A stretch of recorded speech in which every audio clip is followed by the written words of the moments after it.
Any Boolean switching function or Boolean function can be expressed in two different forms, that is sum of products and product of sums. Sum of product is abbreviated as SOP and product of sums is abbreviated as POS. The standard forms of SOP and POS are referred to as their canonical forms.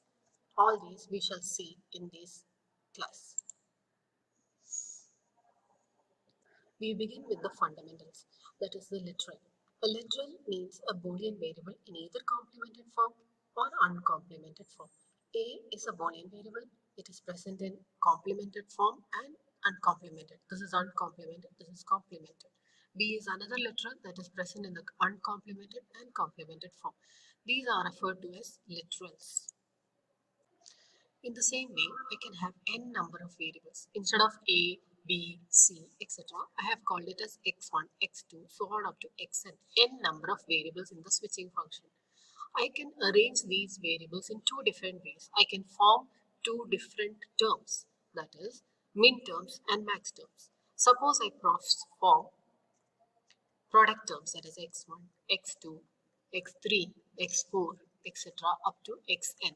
This is a product term or AND operation of the variables. Each term being a product, such terms are referred to as min terms.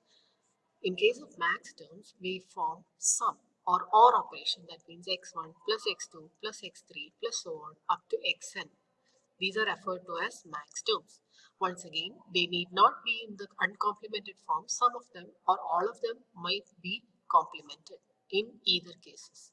So we can form any switching function f of x1, x2 up to xn using min terms or using max terms. When you use min terms, the expression is referred to as a sum of product. And when you use max terms, the expression is referred to as product of sums, for obvious reasons, because in sum of products, each term is a product, and then what you do is you add it up. Therefore, it is a sum of products. In the second case, when you use max terms, each term is a sum, and what you do with each term is you multiply it or you take the product. So each of it consists of sums, but you are taking the product. So product of sums. Let us take two examples for min terms and max terms. When I take min terms, let us say a bar, b, c bar is a min term. The property of min term states that it assumes a value of 1 for exactly one combination of variables. And what is that one combination? How do I get it? I look at the term and I say for every uncomplemented literal, I write it as 1 itself. For every complemented literal, I will denote a equal to 0. C is also in the complemented form. I denote the literal as 0. So for A equal to 0, B equal to 1 and C equal to 0, the combination gives me A bar, B, C bar equal to 1. Let us check that. A bar would mean 0 bar, that is 1. B would mean 1. C bar would mean 0 bar, and 0 bar is 1. So A bar and B and C bar is 1 and 1 and 1, which is equal to 1. For any other combination, say 1, 1, 0, what would you get for A bar, B, C bar? That is the same min term. I would get A bar is equal to 0 because A is 1, B is 1, and C bar is equal to 1. Therefore, the result would be equal to 0. 0 and anything is equal to 0. You can verify that for all other possible conditions of A, B, C or substitutions of A, B, C, you would get an answer of 0. So only one combination, which is A equal to 0, B equal to 1 and C equal to 0, gives me a min term value equal to 1. Okay, that is, this value is obtained only for this combination. The same way, when you go to max terms, each term is a sum. A plus B bar plus C. Consider the unique combination of A, B, C values for which the max term is equal to 0 is A equal to 0. For all uncomplemented variables, you put A equal to 0. For complemented variables, assign the value B equal to 1. Uncomplemented C is equal to 0. Therefore, it becomes A equal to 0, B equal to 1 and C equal to 0. What would I get for A plus B bar plus C? I would get A is 0, B bar is 1 bar, that is 0, C is 0 itself, and that would be equal to 0. Let us assume any other combination of ABC values. Let me take 1, 0, 1. Then what would I get? For the same max term, I would get A plus B bar plus C is equal to, what is the value of A? 1, plus B bar is 1, plus C is 1. So I would get 1. So if I take any other combination, which can be checked by yourself, you can take any other combination of 1, 0, 1, 1, 1, 0, 1, 0, 1, 1, 1. All these combinations, you will get a value of equal to 1. So this is unique. Let us now move into canonical forms, starting with SOP. In SOPs, a function that is given, that is f of a, comma b, comma c, is given as ab plus ac bar. It is already in the form of sum of product. These are products, AB is a product and AC bar is also a product. Therefore, it is a sum of product, but it is not in the standard form. Or in other words, it is not in the canonical form.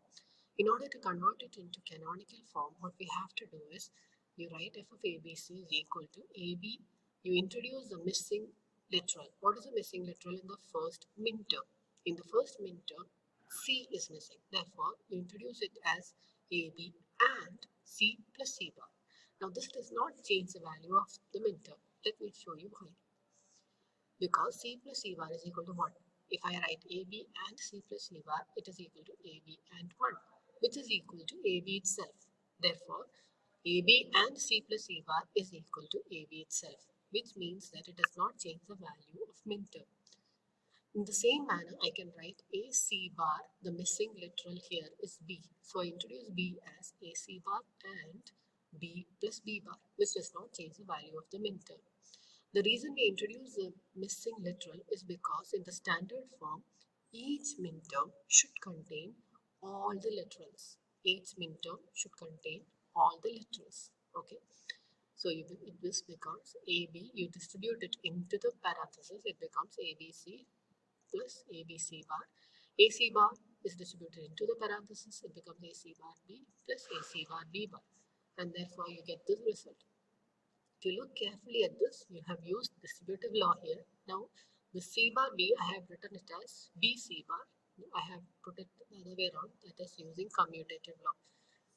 If you notice carefully, you can see that ABC bar is repeated. I don't need it twice, so I can delete one of these min terms. So it becomes F is equal to ABC plus ABC bar plus AB bar C bar. This is the final standard canonical form of SOP.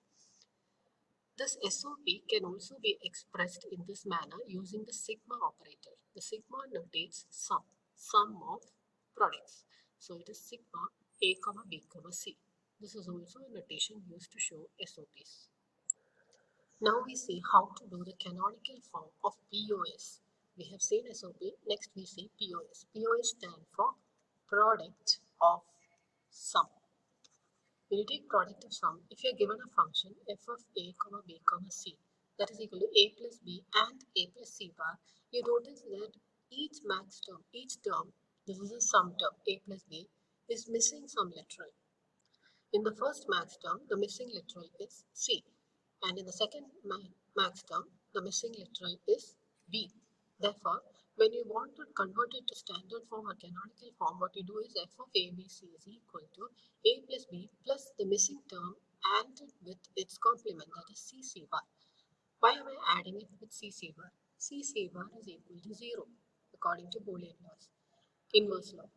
That is, a plus b plus c bar becomes a plus b plus 0. And that is, anything or 0 is equal to a plus b itself. A plus b plus 0 is equal to a plus b itself. Therefore, adding c bar in this max term does not change anything. In a similar way, I do a plus c bar plus the missing literal added with its complement, that is plus bb bar. If there are no missing literals, you do not have to do anything. That max term can be left as such. The next step that we do is we use the distributive law. If x plus yz is given, it becomes x plus y and x plus z. According to this, a plus b can be treated as x, c can be treated as y, and c bar can be treated as z. Therefore, a plus b plus c bar becomes x plus y and x plus z. That is, a plus c A plus B plus C and A plus B plus C bar. Okay, so this is our Y and this is our Z and this is our X. Okay, right. In the same way, you can do the simplification using distributive law for all other max terms. A plus C bar is treated as X and it becomes A plus C bar plus B and A plus C bar plus B bar. Actually, we are already in the canonical form. All you have to do is check for any repetition of terms. Look at the terms A plus B plus C. The second one is A plus B plus C bar. And the third term, I have used commutative law by A plus C bar plus B. I have put it the other way around, that is plus B plus C bar, that is using commutative law, and it's the same thing. And A plus B bar plus C bar. Again, I have used commutative law. If I look carefully, I can see that the second term and the third term is the same. Therefore, I can delete one of these. I don't need both. Okay. Why? What property am I using there? A dot A is equal to A. Okay. So using that Boolean law, I can write A plus B plus C bar into or and itself. A plus B plus C bar is equal to A plus B plus C bar itself. This function, that is the canonical form of POS, can be represented as f is equal to pi of a comma b comma c. This represents product. So this is product of sum. Okay. So wherever you see the symbol, what it means is that it is in the product of sum form. That is equal to a plus b plus c. I have to omitted one term, so a plus b plus c bar only once and a plus b bar plus c bar, which gives us and comes to the final standard or canonical form. I hope the process is clear. The method of doing the standardization or canonical form is clear. Suppose we have been given an expression like this which does not look like SOP or POS to us. Therefore, we need to convert it into its canonical form. In order to do this, we have to apply most of the Boolean laws or postulates and, of course, the De Morgan's theorem. Let us see how it is done. What we have done is in the first step itself, in order to convert it to standard POS, we have applied De Morgan's theorem. A B bar is actually the first term plus second term is a bar b. So we use De Morgan's theorem, which says that a plus b the whole bar is equal to a bar dot b bar. In this case, a is this term and b is this whole term. Okay, so it becomes a bar dot b bar. That is a b bar whole bar dot a bar b whole bar. Apply the De Morgan's theorem once again to the first term and second term independently. So a b bar the whole bar becomes a bar plus b double bar. And the second term becomes, okay, the second term becomes a double bar plus b bar.